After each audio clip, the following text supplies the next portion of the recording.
আছে আছে নাকি ভাবসাব দেখে তো তা মনে হয় না।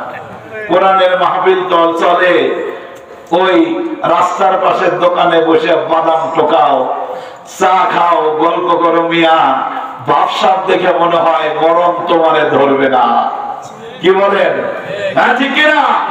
মরণের ভয় যদি থাকে সব ফেলে রেখে দৌড়ে কোরআনের মাহফিলে আসা উচিত। কথা বলেন ঠিক কিনা? কই মরণের চিন্তা নেই, কোন মরণের চিন্তা। মরণের চিন্তা যদি থাকে পাবনাবাসী দেরি করিয়েন না, আসেন কয়েকটা গল্প করে যাই, কোরআন হাদিস থেকে গল্প করি সরাসরি। আমার বন্ধুগণ, যদি মনে করি না মনে হয় মরব না, আচ্ছা সময় আসুক দেখা যাক, অবশ্য আবার বলবে কেবল ইয়াং মানুষ, আরো সময় আছে। আমার বন্ধুগণ একটু কান লাগাইয়া খেয়াল করে একটু বলেন তো দেখি, এই পৃথিবীর মধ্যে সবচাইতে লম্বা মানুষটার নাম কি? আদম আলাইহিস সালাম। কে? আদম আলাইহিস সালাম। উনি বলতেছে আদম আলাইহিস সালাম। আপনাদের কি মনে হয় সবচেয়ে লম্বা মানুষের নাম কি বলেন? হ্যাঁ আচ্ছা, আমার ভাই বলছে সে ব্যাপারেই বলি। রফিক আরেকটা বলছে ওইটা একটা দ্বীপ আলোচনা, সেখানে না যায়। পৃথিবীর মধ্যে সবচেয়ে লম্বা মানুষ একেবারে ঐক্যমতের ভিত্তিতে প্রতিষ্ঠিত যে লম্বা মানুষ ছিলেন সাইয়েদনা আদম। কত লম্বা, কিভাবে তাকে বানানো হয়েছে? আল্লাহ রাব্বুল আলামিন বলেন, গোটা দুনিয়ার মানুষ এই আদমরে আমি বানিয়েছি কেমনে?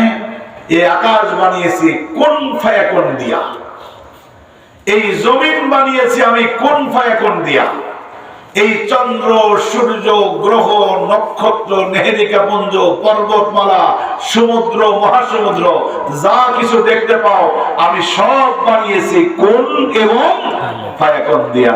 কিন্তু একমাত্র শুধুমাত্র আদমরে আমি আল্লাহ বানিয়েছি আমার নিজের দুই হাত দিয়া। আর হয় নাই জোরে কোন সুবহানাল্লাহ। শুধুমাত্র আদমরে বানিয়েছেন আল্লাহ কয় হাত দিয়া? আল্লাহ বলেন আমার দুই হাত দিয়ে আদম বানিয়েছি। কিভাবে, কেমনে বানিয়েছেন? কোরআনের একটু ছোট্ট করে ঘটনায় যদি ঢুকে দেখেন, আল্লাহ তাআলা সিদ্ধান্ত নিলেন আদম বানাবেন, সিদ্ধান্ত ফাইনাল। আল্লাহ ফেরেশতাকে বলেন, ফেরেশতা যাও মাটি নিয়ে আসো। ফেরেশতা মাটি টেনেছে, ওই মাটি এসেছে কি মাটি? আল্লাহ কোরআনে ওটা হুবহু তুলে ধরেছেন। আল্লাহ রাব্বুল আলামিন বলেন, ইন্না খালাকনাকুম মিন তিনিল লাযিব। জোরে জোরে কন্না আল্লাহু আকবার। আল্লাহ রাব্বুল আলামিন বলেন, ফেরেশতা যখন মাটি নিয়েছে, ওই মাটিটা ছিল এঁটেল মাটি, আঠাইলা মাটি। পাবনায় ওটাকে কি মাটি বলে? আঠাইলা মাটি বলে। আল্লাহ রাব্বুল আলামিন বলছেন আমি আদম বানাবো, এঁটেল মাটি রেখে দিয়েছে। এঁটেল মাটি দিয়ে তো কিছু বানানো যায় না। তাফসীরে এসেছে আল্লাহ রাব্বুল আলামিন এবার ডাকলেন আসমানকে, ডাকে বললেন, ইয়া সামা আমতির আলাইহি 40 সানা। ও আকাশ, আমি এই পৃথিবীর শ্রেষ্ঠ মাখলুক বানাবো, আমার বড় শখের সৃষ্টি মানুষ বানাবো। তুমি আর বসে থেকো না, দেখো ওই যে মাটি রেখে দিয়েছে, ওই মাটির উপর ইয়াসামা আমতির 40 সানা, আমতির বৃষ্টির পানি দাও। একদিন দুই দিন নয়, 40 সানা, 40 বছর তুমি বৃষ্টির পানি দাও। সুবহানাল্লাহ।